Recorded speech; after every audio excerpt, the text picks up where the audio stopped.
Rian! Ay! Ang dami-dami na naman hugasin dyan sa lababo.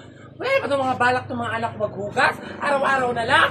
Diyos ko! Ano pang iniingay mo dyan? Arami mong dada! Ano ang dami-dami dada? Ang dami-dami hugasin, oh? Hindi kayo marunong maghugas? Diyos ko, tanghali na yung mga pigat kayo ng umaga pa yan pinag-almusalan natin. Hindi ba na hugasan hanggang ngayon? Wala tayo kayong balak maghugas. Hugasan pa yan, ma! Magtatanghalian pa tayo ang OA-OA mo? Ano ang uway-uway? Kayo na pa umaga yan, wala kayong balak maghugas. Hugasan nyo yun doon, sige hugasan. Hugasan mo doon.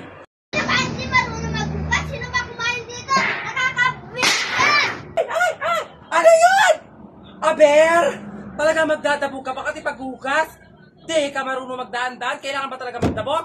Di, ma! Hindi ako gumamit nito! Ba't pa ako tinutusan? Ay, Diyos ko! Kailangan ba talaga magdabog?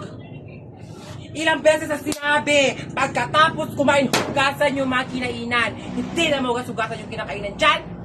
Magdadabog pa kayo? Itapon nyo yan doon lahat sa sapa. Pwede ba? Walang ginawa! Kumain! Nag-cellphone! Boy, ba't dapat ikaw maghugas dyan? Di porket ako babae, ako na lang maghugas! Pagtulungan na lang natin, para kaysa magkalitan tayo. Dapat ikaw na lang naglinis dito, nakakainis!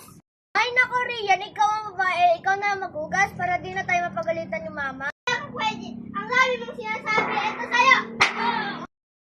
Sa'yo! Ayan naman pala. Ang bilis-bilis naman pala matapos ng gawain, pero mag-aaway pa. O sige yun na. Okay guys, thank you so much for watching guys. Please follow, like, and share sa aming Facebook account, Eva Samyu, and of course, subscribe our YouTube channel, Eva Samyu Vlog. Thank you again for watching. Mwah!